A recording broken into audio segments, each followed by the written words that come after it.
کے منتظمین پر سخت کارروائی کی جائے، یہ ہرگز قابل برداشت نہیں ہے۔ اس سے ملک کے دیکھیے، ایک تو دیر ہوئی، ہم اس کی معافی چاہتے ہیں آپ لوگوں سے، کیونکہ دور تھے۔ ادھر تریپورہ جیسا خوبصورت صوبہ جہاں سب لوگ مل کے ایک دوسرے کے ساتھ رہتے تھے، ہمارا ملک، ہم سب لوگوں کا ایک ساتھ کا رہنا، اٹھنا بیٹھنا، کھانا پینا، بہت اچھے لوگ ہیں، بہت اچھا ملک ہے۔ تھوڑے سے لوگ ہیں جو ملک میں بدامنی پیدا کرتے ہیں، اسی کی ایک کڑی ہے تریپورہ میں، خاص طور سے پانی ساگر کے علاقے میں دنگے فساد تو ہوتے رہتے ہیں، پہلے بھی ہوئے ہیں اور ایک دو نہیں ہوئے ہیں، بلکہ آزادی سے لے کے آج تک 50,000 فسادات ہو چکے ہیں۔ لیکن تریپورہ کے اندر، ہندوستان میں ابھی تک کہیں ایسا نہیں ہوا جو تریپورہ میں، جس میں ہزاروں لوگ جلوس کی شکل میں نکل کر کے اس جلوس میں جس طرح سے محمد صلی اللہ علیہ وسلم کو گالی دی گئی، میں سمجھتا ہوں کہ صرف مسلمان نہیں بلکہ دنیا میں جتنے بھی امن پسند، انسان پسند دوست ہیں، کسی نے بھی اس کو برداشت نہیں کیا ہے۔ تو اس وجہ سے ہم سب لوگوں کے لیے بہت تکلیف دہ صورتحال بنی ہے۔ افسوس کی بات یہ ہے کہ ابھی تک حکومت ان کی پشت پناہی کر رہی ہے۔ حکومت نے ابھی کسی ایسے کو گرفتار نہیں کیا ہے جن لوگوں نے علل اعلان اپنے جرم کا اعلان کیا ہے، اور ایک مذہبی بڑے پیشوا، کروڑوں مسلمانوں کا دل جنہوں نے زخمی کیا ہے نعرہ بازی کر کے، اور پھر اس میں مذہبی جگہوں کو نشانہ بنایا گیا، مسجد کو جلا دیا، جو CRPF کے کیمپ کے پاس کی مسجد ہے پانی ساگر کے اندر، پھر دوسرے اور علاقوں میں۔ ویسے تو مسجدیں تقریباً 16 کے قریب ہیں جن کے ساتھ چھیڑخانی ہوئی ہے، لیکن 4-5 ایسی ہیں جو پوری طرح سے جلی ہوئی ہیں، جن کا بڑا نقصان ہوا ہے۔ پانی ساگر ہی میں 4 دکانیں پوری طرح سے نشٹ کر دی گئی ہیں، کل ملا کے 11 دکانیں جلائی گئیں، ان کا جلوس کی شکل میں اس طرح سے تباہی و بربادی مچائی گئی۔ تو اس وجہ سے ہمارا یہ مطالبہ ہے کہ حکومت تریپورہ اس سلسلے میں فسادیوں کو گرفتار کرے اور سخت سے سخت سزا ان کو ملنی چاہیے۔ اس سلسلے میں کوئی مذہب کا معاملہ نہیں ہونا چاہیے، دنگائیوں کا کوئی مذہب نہیں ہوتا ہے، تو انہیں فوراً گرفتار کیا جائے اور یہ یقینی صورتحال بنائی جائے کہ جو خوف اور مایوسی پیدا ہوتی جا رہی ہے خاص قسم کے مذہب کے ماننے والوں میں، ہم اس کا کسی طرح سے وہ پریشانی کی شکار نہ ہو۔ حکومت اس کی ذمہ داری لے کر حکومت دیکھے گی۔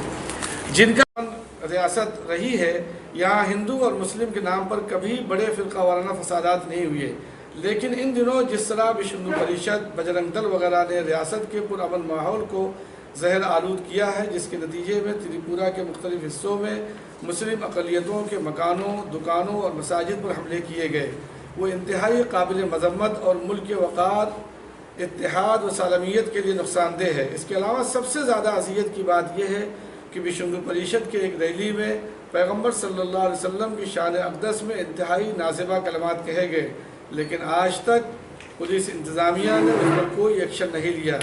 یہاں جو بھی ہو رہا ہے وہ ایک منظم فساد ہے، ورنہ فساد الگ الگ حصوں میں نہ ہوتے۔ تقریباً 400-500 کلومیٹر کے ایریے میں نقصان پہنچایا گیا ہے، اور خاص طور سے مذہبی عبادت گاہوں کو دیکھ کر کے۔ کیا ایسے موقع پر یہ ضروری نہیں تھا کہ ریاستی سرکار اور پولیس انتظامیہ ایسے عناصر کے خلاف سخت کارروائی کرتی اور ان کو کیفر کردار تک پہنچاتی؟ لیکن اس کے برعکس لا اینڈ آرڈر کے ذمہ دار پولیس DGP جناب BS یادو نے ٹویٹ کے ذریعے یہاں رونما ہونے والے واقعات کو فیک نیوز بتایا ہے، اور اپنے بیان میں سفید جھوٹ کا استعمال کیا ہے کہ پانی ساگر میں کسی مسجد میں آگزنی نہیں ہوئی ہے۔ ہمارے صوبے کے لا اینڈ آرڈر کے جو ذمہ دار ہیں، یہ ان کا دعویٰ ہے۔ میں آپ کے ذریعے سے ان تک یہ بات پہنچانا چاہتا ہوں۔ میں کوشش کر رہا تھا کہ ملاقات ہو جائے، اگر ملاقات ہو جائے تو میں خود اس جگہ پہ کی نشاندہی کروں، فوٹوگرافر دکھلاؤں اور دعوت دوں کہ وہاں آ کر کے دیکھیں۔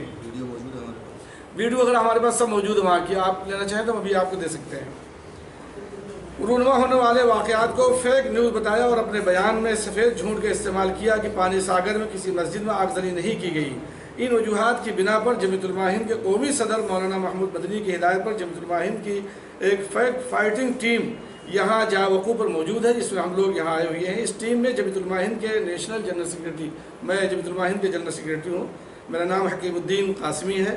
ہمارے مولانا مفتی عبدالمومن صاحب ہیں، جمعیت علماء تریپورہ کے صدر ہیں۔ آپ مولانا غیور احمد قاسمی صاحب آرگنائزر ہیں۔ آپ مولانا یاسین صاحب جہازی، آپ بھی ہمارے آرگنائزر ہیں جمعیت علماء ہند کے، ہمارے یہ دونوں ساتھی ہیں۔ ہم نے پانی ساگر کا بھی دورہ کیا ہے، ہمارے پاس تصویر ہے، یہاں مسجد CRPF پانی ساگر کو ظالموں نے بے رحمی سے نظر آتش کیا۔ جو کچھ بھی یہاں ہوا روح فرسا ہے اور یہاں کی مسلم اقلیت خوفزدہ ہے۔ کوئی بھی سرکار حقائق سے چشم پوشی کر کے یا کسی اصلی واقعے کی تردید کر کے سچائی کو دبا نہیں سکتی اور نہ اپنی ذمہ داری سے بری ہو سکتی ہے، لیکن اس کا یہ رویہ اپنے آئینی عہدے کی تذلیل کے درجے میں ہے۔ یہ سرکار کی آئینی ذمہ داری ہوتی ہے کہ اپنے اقلیتوں کے جان و مال اس نقصان کو، یہ حکومت کی ذمہ داری ہے کہ اپنے شہریوں کا نقصان ہوا ہے ان کو حکومت بھرپائی کرے، پوری طرح سے دوبارہ ان کو کھڑا کرے۔ اسی طرح سے جتنی عبادت گاہیں ہیں، چاہے وہ اس وقت فساد کی شکار ہوئی ہوں یا ایسے علاقے میں جو غیر محفوظ علاقوں میں ہیں، وہاں انتظام کیا جائے، بندوبست کیا جائے تاکہ وہ مسجدیں اور عبادت گاہیں محفوظ رہیں۔ ہاں، اس وقت ہم نے دیکھا کہ کچھ جگہوں پر بلکہ اکثر جگہوں پہ پولیس کا بندوبست ہے، لیکن بعض جگہوں پہ لوگوں میں بے چینی اور خوف بھی ہے۔ جیسے درگاہ بازار ہے، یہ کون سا ڈسٹرکٹ ہے؟ گومتی ڈسٹرکٹ میں، گومتی درگاہ بازار گومتی میں ابھی بھی لوگ خوف زدہ ہیں۔